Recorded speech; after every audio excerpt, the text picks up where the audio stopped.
Get the latest news and keep up to date with information about Soba America on Soba America TV.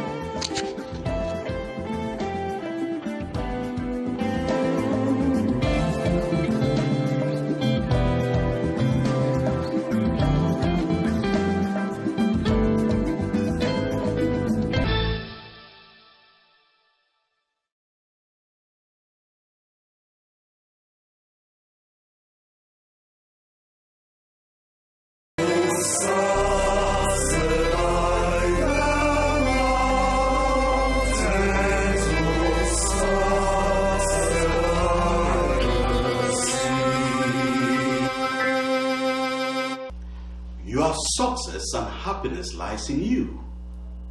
Resolve to keep happy, and your joy and you shall form an invisible host against difficulties. Helen Keller. She was blind, but full of wisdom. You know, no one can go back in time to change the errors of the past. But we can focus today in building new strategies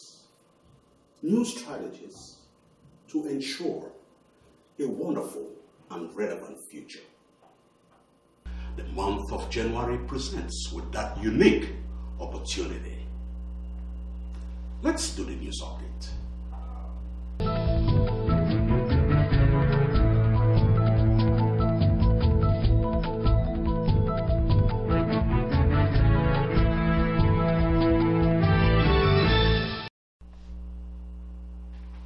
Welcome.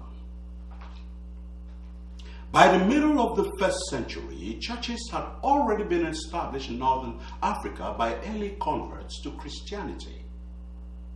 2,000 years later, Christian presence have left indelible marks to the continent of Africa, some positive and some less so. The Catholic Church in Cameroon is part of a worldwide church under the spiritual authority and leadership of the papacy in Rome. His Lordship Michael Bibi, Auxiliary Bishop of the Archdiocese of Bamenda, recently relieved His Lordship Emmanuel Boshu of the Roman Catholic Diocese of Boya. He goes on retirement. According to the decision from the Holy See, Bishop Bibi will act as the apostolic administrator of the Boya Diocese, pending the appointment of a new bishop.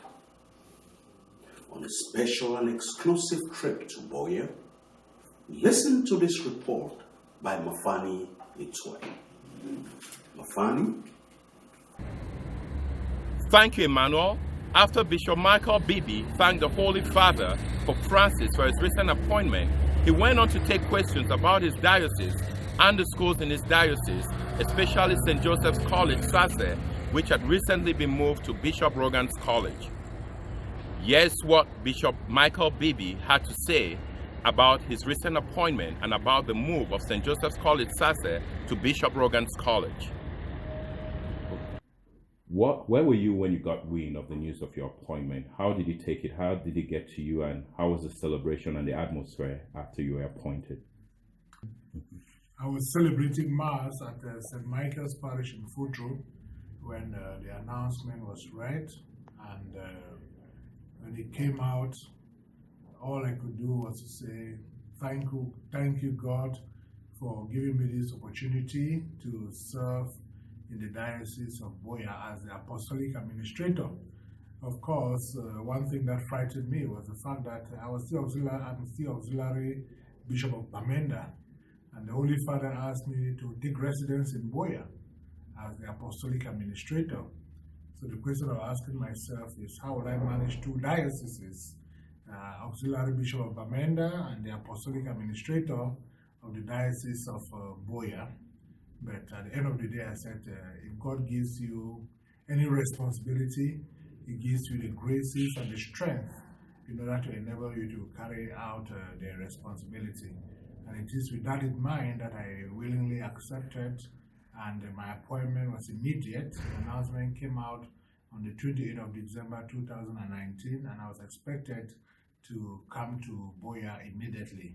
But I spoke with the Bishop Emeritus, Emmanuel Bushu, and told him I would prefer to come down on the 2nd of January since I had some other standing programs that I had to accomplish. And since on the 2nd of January, I've been in the Diocese of Boya. We're going to switch gears now. We asked Soba Nation to send in questions they wanted to ask you. And in line of these questions, the questions probably still reflect the questions other alumni associations like Birocor, SASE, CKC, and your diocese want to know. For one, I'll start a little bit from the Soban angle. Sobans have been concerned about the movement of the campus to CKC and later to Birocor.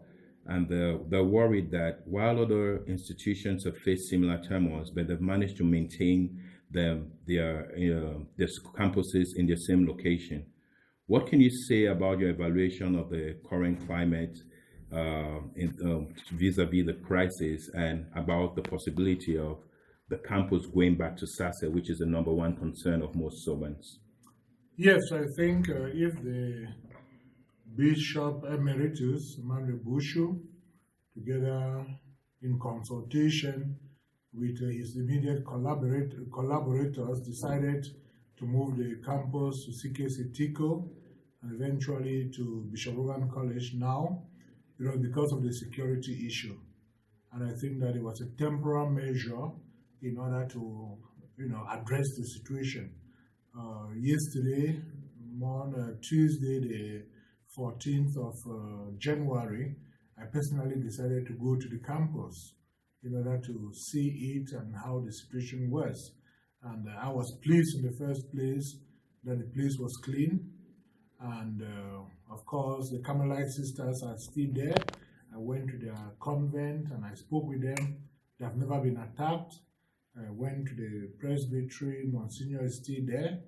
And I think that the security situation that led us to move the campus to CKC and to Bishop Rogan is not as serious as it was when this decision was taken. And I spoke also with the principal, who has been following up, running back to the college to look how the situation is. And after speaking with them, I think that I will consult my immediate collaborators, and it is our wish and prayer that with the improvement in the security situation, hopefully the next academic year, 2020-2021, everything being equal, the campus should be able to go back to its proper site. Thank you. I'm sure Sobans will receive that with a lot of excitement, and we'll all keep praying that the situation gets better. Bishop Michael Bibi also confirmed that on his visit to the campus on the 14th of January 2020, the campus looked good. Over to you, Emmanuel. Thank you, Mafani. Also, I was tipped by our crew on the ground that you also met with Miss Africa Golden. What do you have for our viewers on that? Miss African Golden is a pageant for the selection of the most beautiful lady in Africa. The winner of last year's edition, Miss Amanda Akune, has been invited by the president of Soba America to attend our 2020 convention in Dallas, Texas. Soba America reached out to Miss Amanda and had a series of questions to ask her. We found out about what her newfound fame will bring for her and what she intends to use that to transform the world and her community. Amanda Akune is a full-time college student and aspiring model. She is a senior at Afe Babalola University, a private university in Ado-Ekiti, Nigeria. She is majoring in international relations and diplomacy. Amanda was born in Festac Town. Her mom and three sisters live in Satellite Town, Lagos. Amanda enjoys dancing, exploring new places, learning and creating things. In addition to her cash prize, she won a brand new car. Also part of the package was a free air ticket and vacation, all bills paid, as she tours Dubai.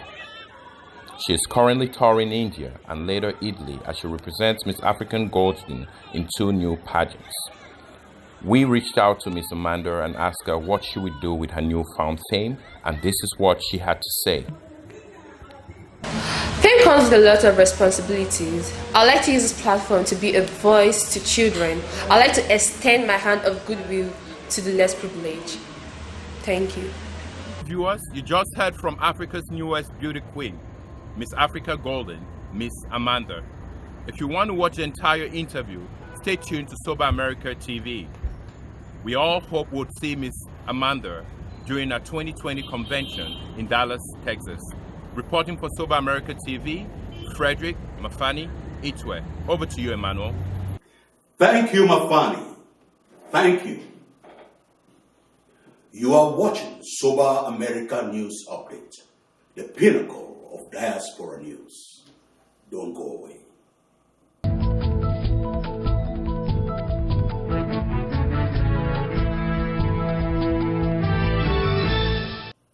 Welcome back. President Bertrand Forte is highlighting that the theme for the Dallas 2020 convention is Spectrum of Opportunities. Spectrum of Opportunities. His administration is encouraging every Soban to share some thoughts as to what they would like to see during the intellectual enrichment segment of the convention's General Assembly. Listen to this report by Pascal Sama Babbitt. Pascal? Emmanuel, I touched bases with President Bertrand Forte, and his administration is focused in the preparation of the 2020 Soba America National Convention, which will take place in Dallas, Texas from May 22nd to May 24th. President Bertrand Forte is highlighting that the theme for the 2020 Convention General Assembly is a spectrum of opportunities. Spectrum of opportunities. What opportunities are out there for Sobans? Greetings, my fellow Sobans. Felix Ngasa here, Vice President of Soba America. Happy New Year. I come to you today to talk to you about the 2020 Soba America National Convention. The theme of the convention is a spectrum of opportunities. The President and the National Leadership Team are working very hard to secure speakers who have lectures and talk on different topics around the theme, a spectrum of opportunities. At this time, we're encouraging all Sobans to visit the website to pay their convention levy, to sign up to be on the VIP table, and make sure that your hotels are booked, because it's promised to be a great convention. I'm looking forward to seeing a lot of you in Dallas come May 2020, and I hope that your 2020 has started off very well. I wish you the best of luck and safe travels, and see you in Dallas. Thank you very much. That's our news update for the Forte administration. Please do not forget to go on our website and pay your convention levy to get your tickets. Again, the website is www.sobaamerica.org. Reporting for Soba America TV, I'm Pascal Babbitt Sama. Thank you for watching. Thank you, Pascal. Soban 2864, Eric Nganje, was suddenly called to rest with the Lord in the early hours of this year. He was a member of the DMV chapter and the 1978 class. He leaves behind wife Patricia, daughter Anna, and friends and family to mourn him. His funeral service will be next month, on the weekend of February 7 and 8 in the state of Maryland. We will have more to this unfortunate and sad story in our subsequent broadcast. Across the world, stereotypes, prejudice, and stigma contribute to the discrimination and exclusion experienced by people with disabilities and their families. In developing communities, they face barriers into daily functioning and social isolation. The lack of understanding and awareness regarding the causes of disabilities and their resulting characteristics is a key factor in the stigma experienced by people with disabilities. Profound ignorance about the cause of disabilities often result from cultural or religious beliefs. Disability is often blamed on misdeeds of ancestors, parents, and the person with the disability. Sometimes they blame it on supernatural forces such as demons, spirits, witchcraft, or punishment from the god. Rehabilitation is an important but often overlooked aspect of healthcare in countries with developing systems. Despite progress made by dedicated individuals in the field, rehabilitation services remain underfunded. Growing up in the 60s, Elizabeth Ntitafan Gola always had a thing for the elderly, special needs children as well as orphans. Her mother was an orphan.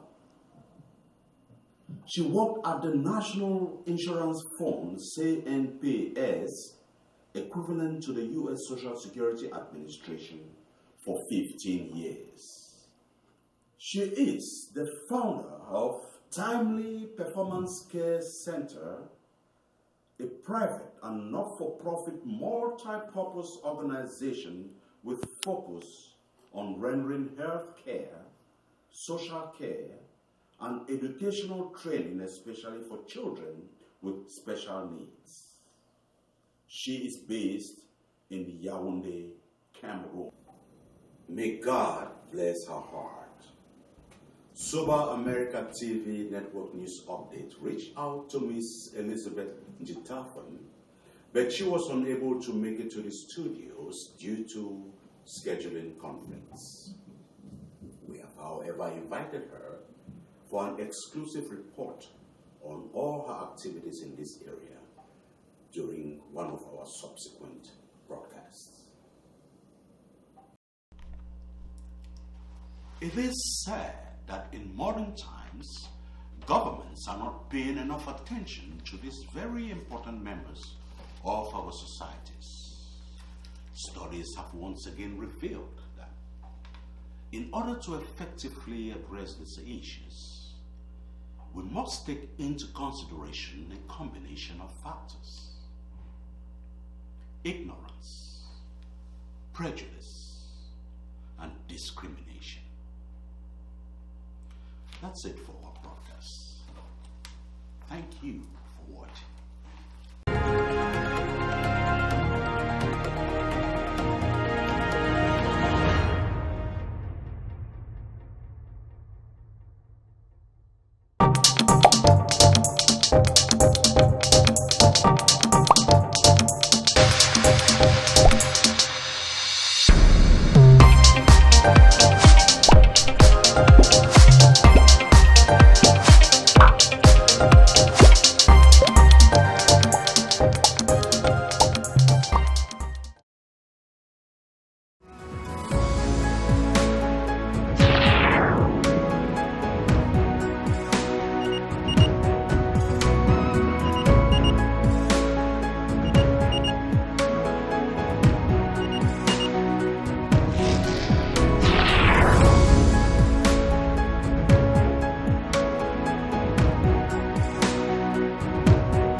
Welcome to Soba America TV Career Spotlight section. I'm your host, Daniel in Minneapolis.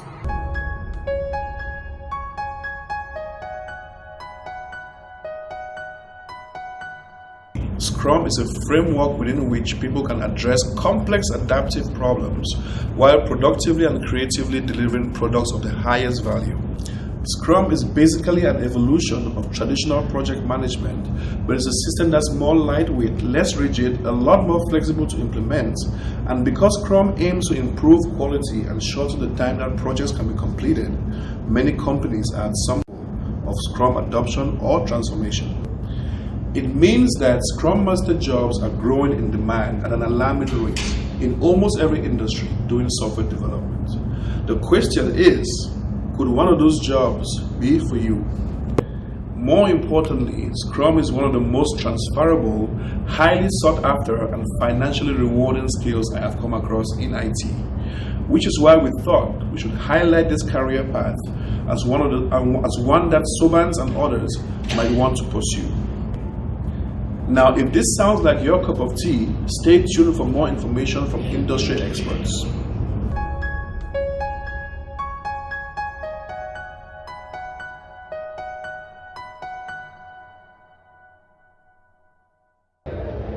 Now that you know that this episode is about Scrum, I'll have to disclose at this point that I am a Scrum Master, so my opinion or my perspective might be sort of narrow on the subject because I've chosen that already. However, we chose to find a way to bring a balanced and a comprehensive perspective to you so you can understand the pros and cons of getting into this career. We chose Dallas as a place where the IT industry has been booming. A lot of IT jobs have been rising in that area.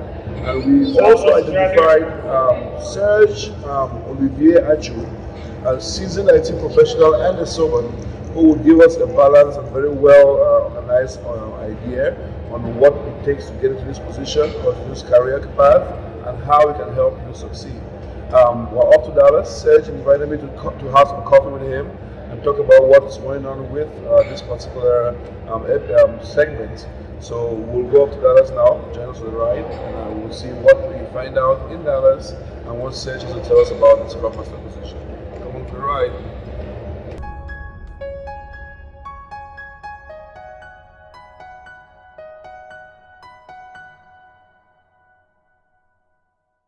Today we're in Dallas.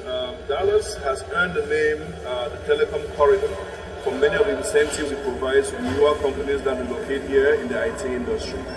We found Serge, who is at the forefront of this IT expansion, and we decided to talk to him, and he was able to give us some time of his calendar for the interview. Hi, I'm called Serge Olivier Achu. I'm an electronic and computer engineer. I studied in England, worked in Cameroon, rose to CEO of Mobile Money Cameroon, and then moved here some 6 to 7 years ago. Today I work for Infosys as an architect, and what I do on the side is teach IT generally. So in a nutshell, that's who I am.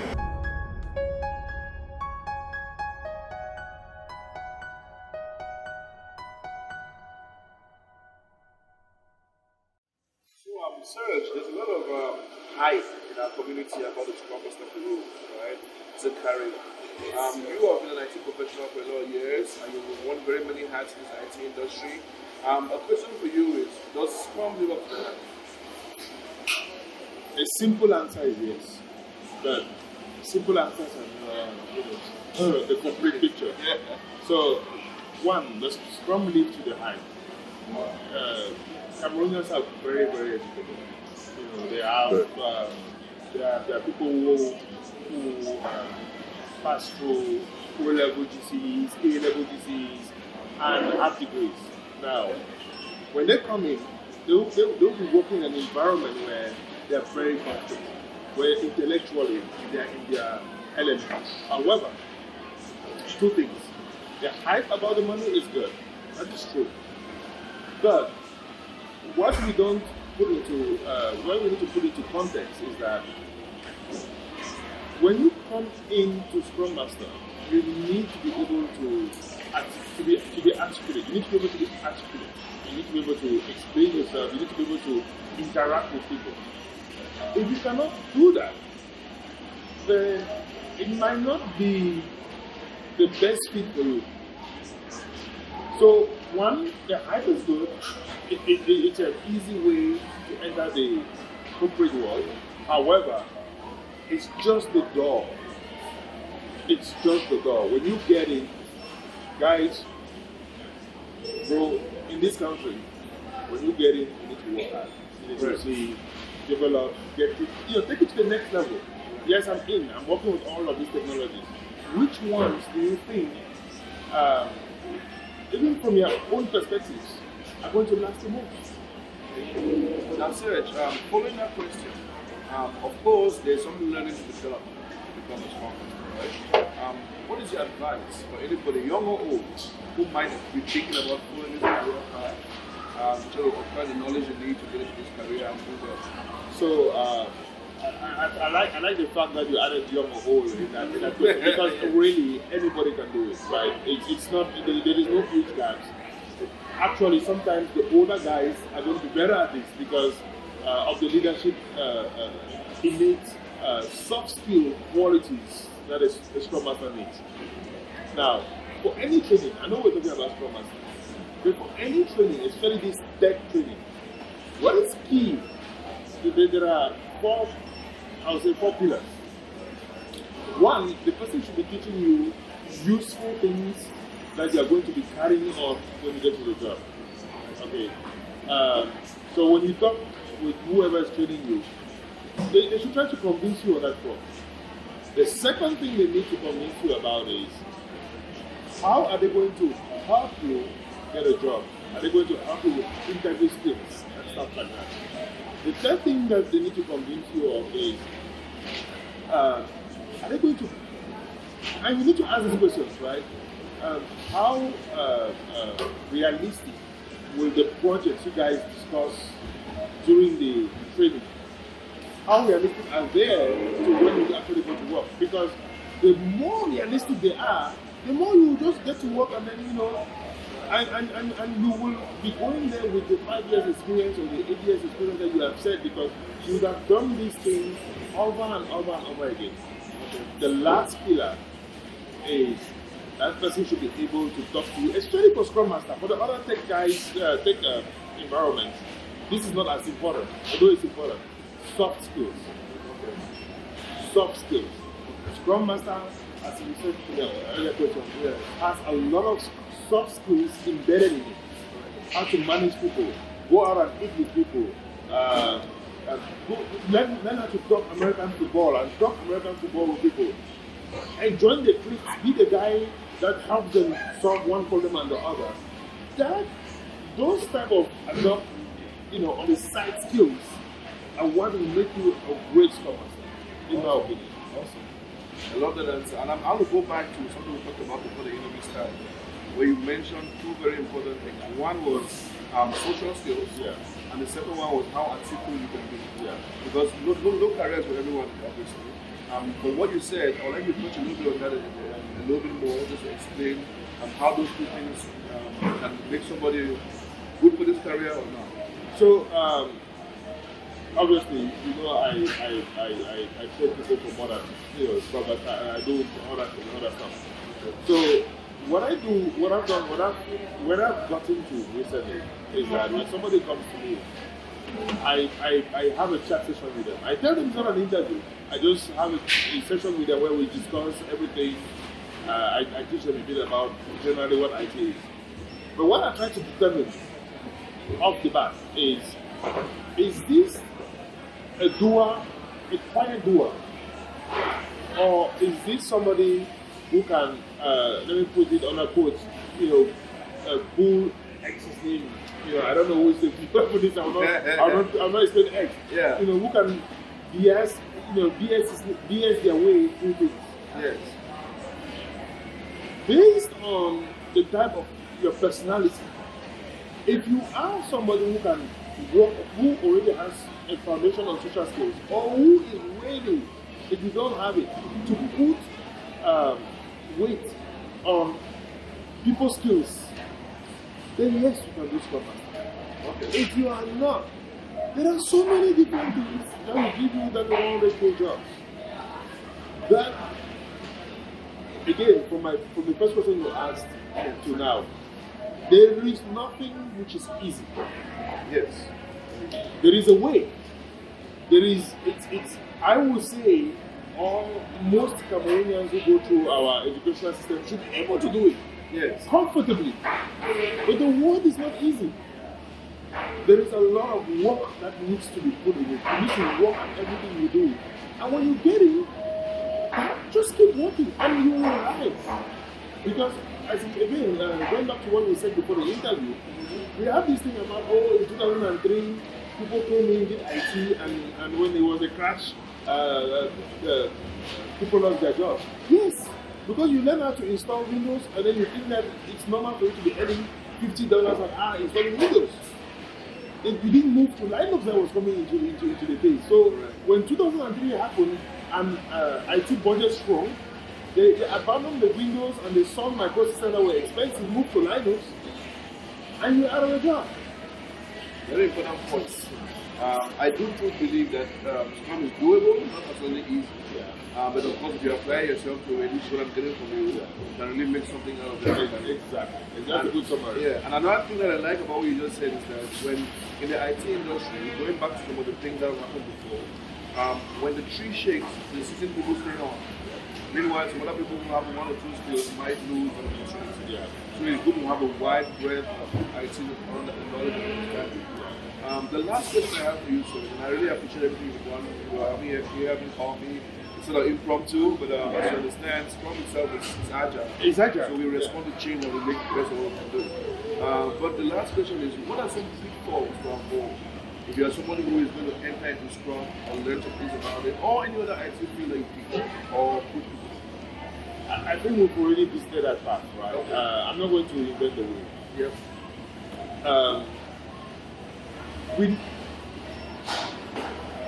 Earlier on, I don't know what I'm going to say. Earlier on, we're discussing, and I said there's a particular difference between Cameroonians and Nigerians. Yes. Cameroonians look for jobs and prestige. Nigerians look for money. Yeah. Not only look for money, but if Nigeria is looking for money, they already decided, I'm going to build this or do this with that money. Right. The pitfall when you enter Scrum in particular is that, especially today, one thing I didn't say when you asked the question about Scrum, which I missed, was that Scrum came to fix something in the IT industry. Yes. A lot of wastage. So Scrum is growing unbelievably fast at the moment. When we talk about Scrum, obviously we're talking about agile methodologies. Correct. Being agile meaning that we are moving from, generally the whole industry is moving from a way of doing things which was waterfall, step by step, we get to the end, and we say, oh, we don't want this, and we've wasted that money, to let's take this step by step, and if at any given time there's a change, let's adjust to that change, and that's what we mean by agile. Yeah. Now, when you join that type of a space, it's easy for you to get lost into just doing your job on a daily basis, making some good money, flying to Germany or Russia or wherever you want to go. And I think right now we don't have the money to go to the moon. But what I would advise guys to do is always increase your portfolio of knowledge. Learn more skills. Go to Udemy. Go to Coursera. Learn. Take the skills that you are using around you. You have, professionals around you. Use those professionals to learn these new skills. And if you do that, you have, in my opinion, no pitfall. If you don't do that, you have the possibility today that you might have one certification of Scrum that gets invalidated tomorrow and you're out of the game. Okay. Agile will stay. But how will it stay? Monitor it. Make sure you stay on top of your game. And you will mitigate. You cannot reduce risk to zero, but you will mitigate your risk. Okay, so pretty much stay fresh, your skills, current. Make sure that you expand your knowledge base, don't stay static in the job, and just make sure that if anything happens, there's somebody else doing it. I think I'm walking around with you so that you can do my summary. Thank you so much for your time. Thank you. It's been very helpful. I hope that people will learn a lot from this interview and approach this career path with a lot more knowledge.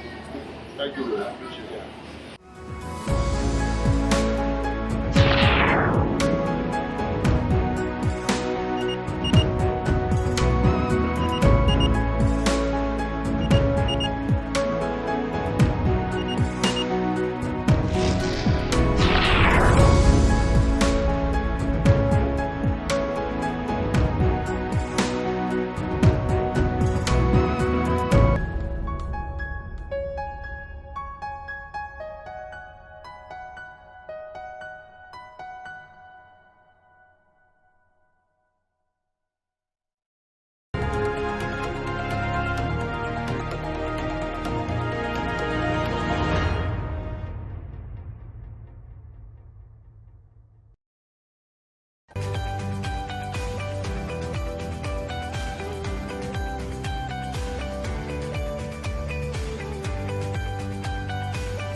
Welcome to this month's feature presentation of Soba America TV. I am your host, Njukang Asong. Last month, we had an in-depth look into the meaning of Christmas and how it is celebrated in different traditions around the world. This month, we will focus on the newly appointed Apostolic Administrator of the Diocese of Boya, Southwest Region, Cameroon. The Boya Diocese now has a caretaker bishop. The Holy See has appointed His Lordship Bishop Michael Bibi, the Apostolic Administrator of the Diocese of Boya. This appointment was made by Pope Francis on December 28, 2019 at 12 o'clock noon Vatican time. By this appointment, the Holy Father has also accepted the resignation of Monsignor Emmanuel Boshu as Bishop of the Diocese of Boya. His Lordship Bishop Michael Bibi is 48 years old and hails from Bamising, Gorkitinja Division in Cameroon. Until his appointment, he has been the auxiliary bishop of the Bamenda Diocese, right from the day he was nominated as bishop on January 24, 2017. According to this new appointment, he still maintains his functions as auxiliary bishop of the Bamenda Diocese. Soba America dispatched one of his reporters to Boya, Cameroon, former Soba America president, Mr. Frederick Itoy, for the bishop's first sit-down interview at his office.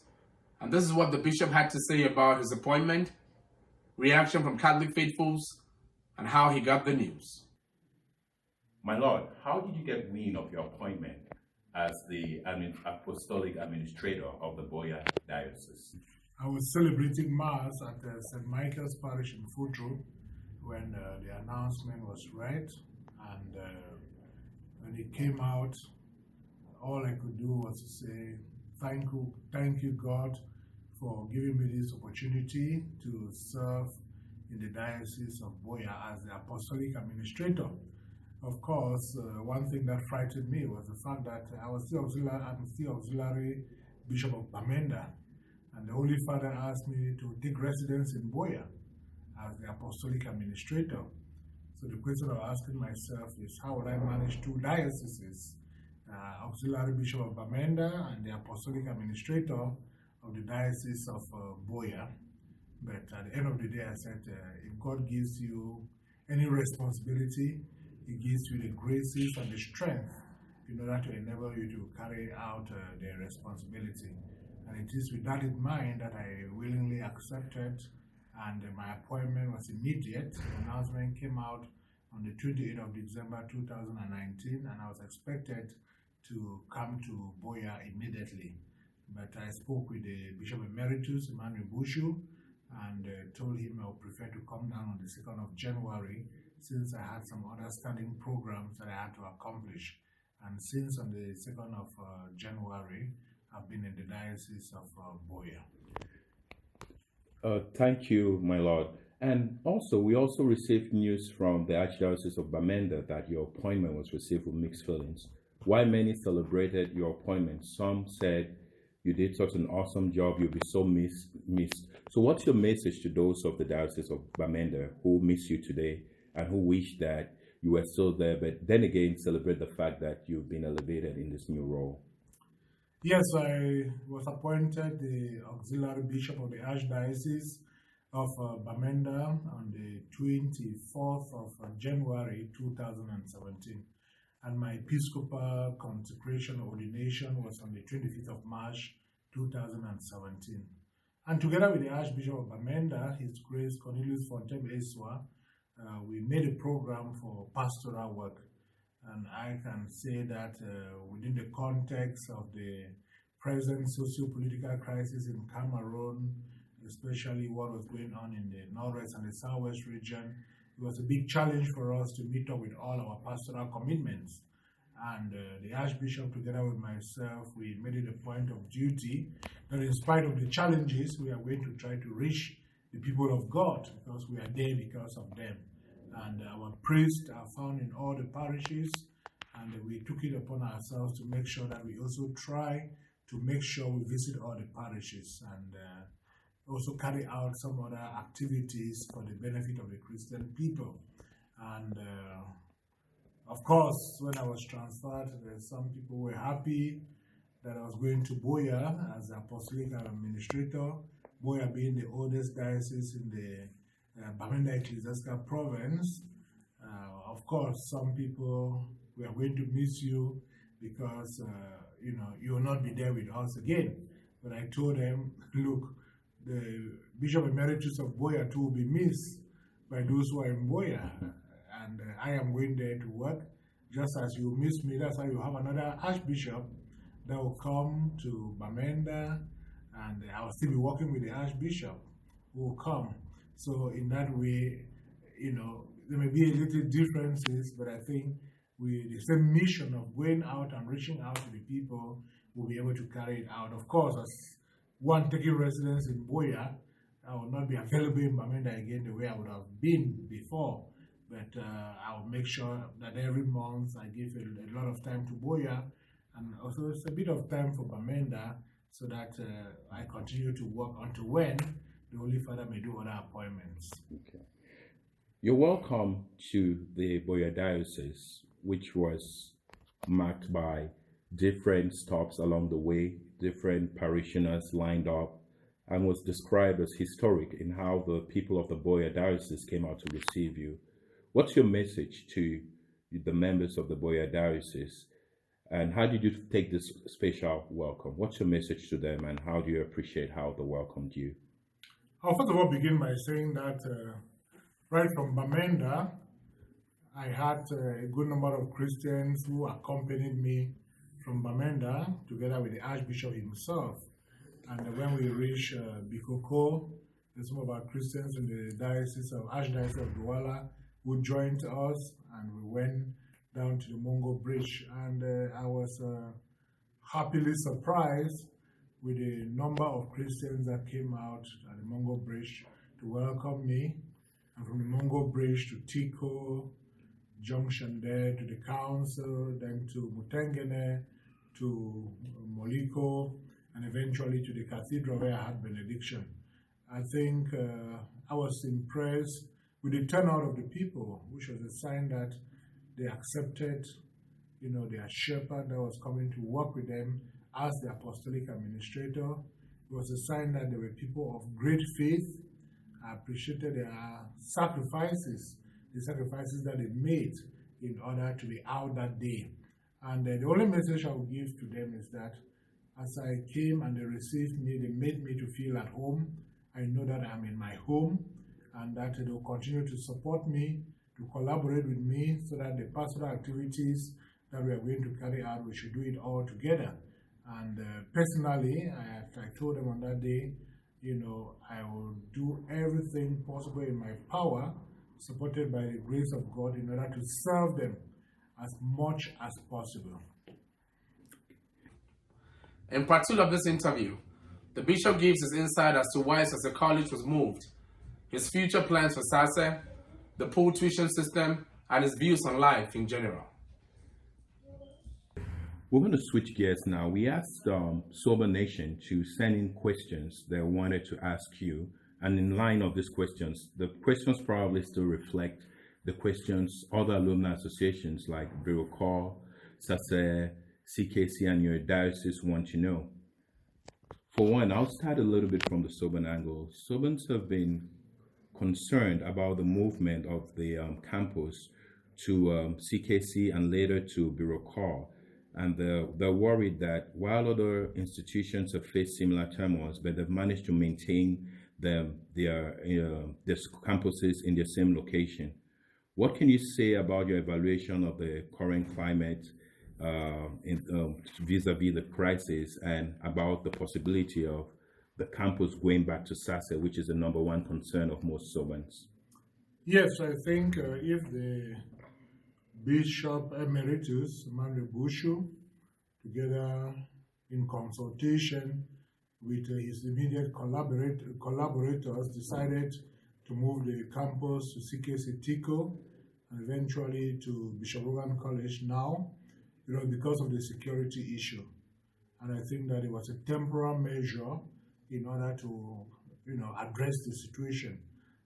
Yesterday, on Tuesday, the 14th of January, I personally decided to go to the campus in order to see it and how the situation was.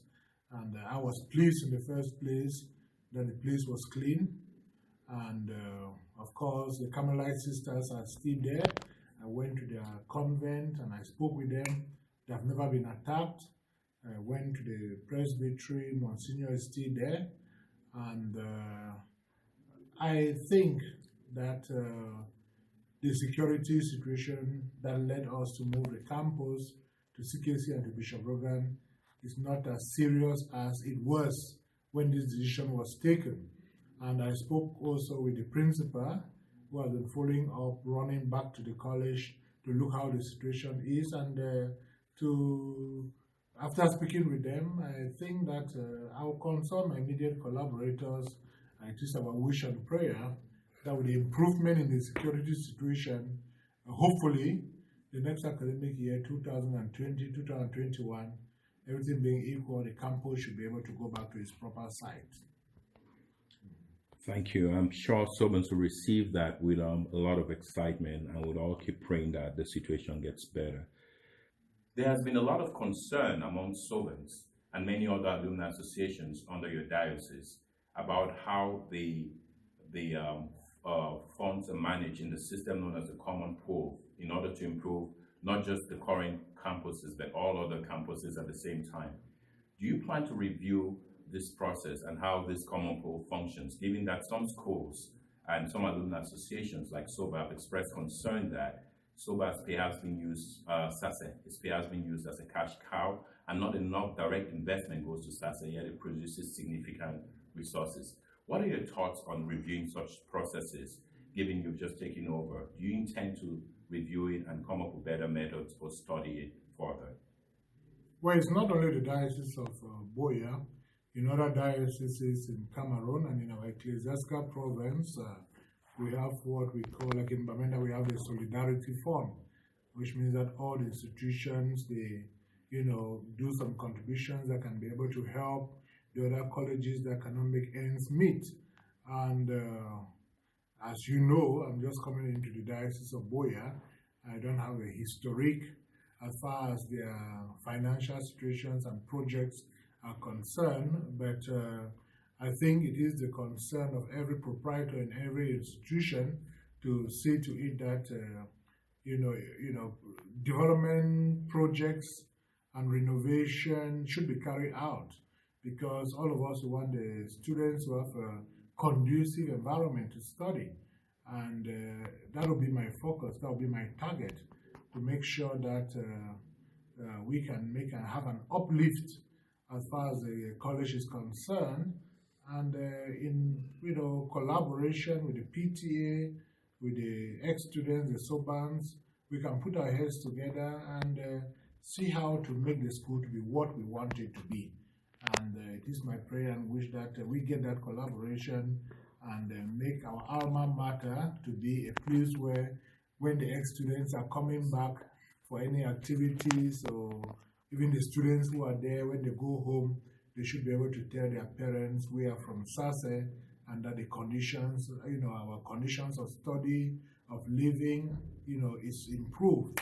That would be my aim, and that would be my wish, and I count for, support and collaboration from all the stakeholders. Being the youngest bishop in Cameroon, do you find it easy working or relating with your fellow bishops, given your age, your youth? Do you face any challenges in doing that, or do things just work smoothly? As the auxiliary bishop of Bamenda, an auxiliary bishop is an assistant bishop, which means that when you have ideas and all the rest, you have to discuss with the main bishop in order to proceed.